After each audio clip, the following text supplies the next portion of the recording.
sledi dnevna informativna emisija Dan.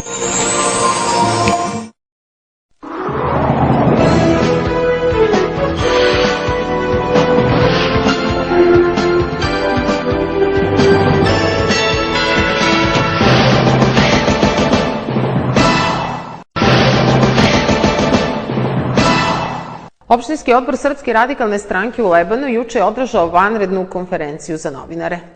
Povod za ovu pres konferenciju je bila oslobađajuća presuda doktoru Vojislavu Šešelju, koja je objavljena u Haškom tribunalu. Predsednik opštinskog odbora Srpske radikalne stranke u Lebanu i kandidat za narodnog poslanika Aleksandar Miljković obraćanje je započeo rečima: Vojislav Šešelj je slobodan čovek. To je upravo završna rečenica francuskog sudije Žana Kloda Antonetija, izrečena u Hagu. Miljković je podsjetio na 12-godišnje suđenje Šešelju, koje je nezabeleženo u međunarodnoj praksi, i istakao da je oslobađajuća presuda jedino i bila moguća.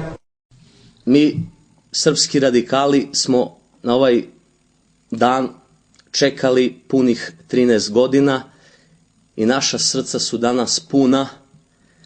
Puna su jer je naš predsjednik pravosnažno oslobođen za sve ono što mu je stavljano na teret. Sve tačke optužnice su pale u vodu i raspršile su se kao mehur od sapunice. Mi, srpski radikali, nastavljamo sa našom predizbornom kampanjom. Nastavljamo kako na republičkom, tako i na lokalnom nivou. Na lokalnom nivou smo predali izbornu listu koju nam je proglasila opštinska izborna komisija pod rednim brojem 4. Naša izborna lista je izborna lista dr. Vojislav Šešelj, Srpska radikalna stranka, a naš slogan na republičkom nivou je Srbiju u sigurne ruke, a na lokalnom nivou Lebane u sigurne ruke. Ovom prilikom bih apelovao na sve građane opštine Lebane da 24. aprila dobro razmisle kome će dati svoj glas. Predsednik omladine Srpske radikalne stranke u Lebanu Radovan Cvetković je istakao da su srpski radikali zadovoljni dosadašnjim tokom izborne kampanje, kako su istakli od vrata do vrata, a posebno ih raduje što sve veći broj mladih ljudi prilazi Srpskoj radikalnoj stranci. Ovaj dan danas bi trebalo da slavimo kao poraz Haškog suda koji je to sam danas i dokazao. Doktor Vojislav Šešelj u Hagu nije branio sebe, već celokupnu srpsku naciju, pa je svetu dokazao ko su u stvari Srbi, da nismo zločinci, već da smo pametni i inteligentni ljudi. Ceo svet se divi doktoru Vojislavu Šešelju jer je ostavio najveći trag u svetskoj istoriji. Prvi je čovek koji je nadmudrio ne samo Hag, već i sve zapadne sile koje stoje iza tog nelegalnog suda. I mislim da još samo preostaje da svet ili Srbija snimi film o ovom procesu suđenja i o ovoj istorijskoj pobedi Vojislava Šešelja, a i Srbije kao zemlje. Naša kampanja je već uveliko počela u Lebanu, radi se na svim terenima i po selima i u gradu ovde. Omladina se priključuje u velikom broju zato što vidi poverenje pa i u Vojislavu Šešelju, pa i u Aleksandru Miljkoviću i našoj odborničkoj listi koja se trudi da pokrene Lebane, da napravimo nešto što nikad nije bilo ovde, jer svaka vlast koja je bila u posljednjih 12 godina je došla zbog ličnog interesa, a ne zbog interesa naroda. 20 vozila okićenih srpskim zastavama, kao i zastavama Srpske radikalne stranke i slikama Vojislava Šešelja, trubeći kroz Leskovac, proslavljalo je oslobađajuću presudu Haškog tribunala lideru radikala. Lidija Dimitrijević, kandidat za poslanika i predsednik gradskog odbora stranke, rekla je da je ovo veliki dan za radikale i sve srpske patriote, jer je Vojislav Šešelj izvanično pobedio sud u Hagu.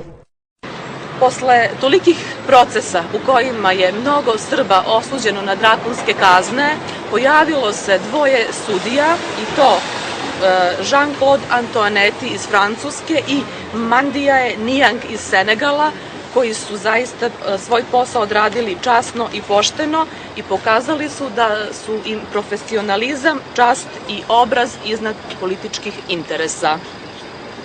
Odolili su svim pritiscima i doneli sa pravnog stanovišta jedinu ispravnu odluku, a to je oslobađajuća presuda doktoru Vojislavu Šešelju.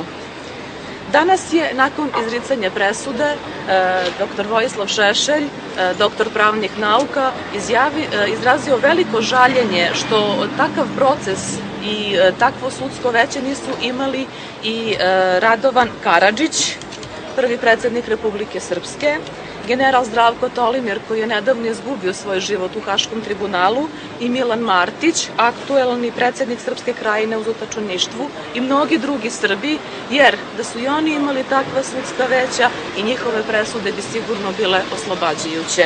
Predsednik Srbije Tomislav Nikolić izjavio je da je ravnodušan prema oslobađajućoj presudi lideru Srpske radikalne stranke Vojislavu Šešelju. Osjećam se indiferentno u odnosu na presudu Vojislavu Šešelju, nemam nikakva osjećanja prema njemu, rekao je Nikolić novinarima u Beogradu. On je kazao da nije razmišljao kakva bi presuda mogla da bude i naveo da je mera za Srbina da li ga je Haški sud oslobodio ili osudio. Predstavnik Srbije koji je u Hagu pratio izricanje presude Vojislavu Šešelju, Saša Obradović, izjavio je da je oslobađajuća presuda lideru Srpske radikalne stranke prvostepena presuda i da nema sumnje da će tužilaštvo u tribunalu uložiti žalbu. Obradović je za TV N1 rekao da postupak sa te strane nije gotov. Ja lično sam zadovoljan kao šef nekadašnjeg pravnog tima Srbije pred Međunarodnim sudom pravde u sporu sa Hrvatskom da su naše teze da političke ideje nisu kriminalne i danas ponovljene od strane sudije Međunarodnog krivičnog tribunala za bivšu Jugoslaviju koji dolazi iz Francuske. Takvo mišljenje imao je i sudija iz Senegala. Sa te strane možemo biti zadovoljni, kazao je Obradović. On je takođe kazao da je iznenađenje bilo da neko u tribunalu razmišlja na ovaj način. Obradović je ocenio da nedolazak Šešelja na izricanje presude nije bio iznenađenje kada se čuje kakva je danas bila odluka.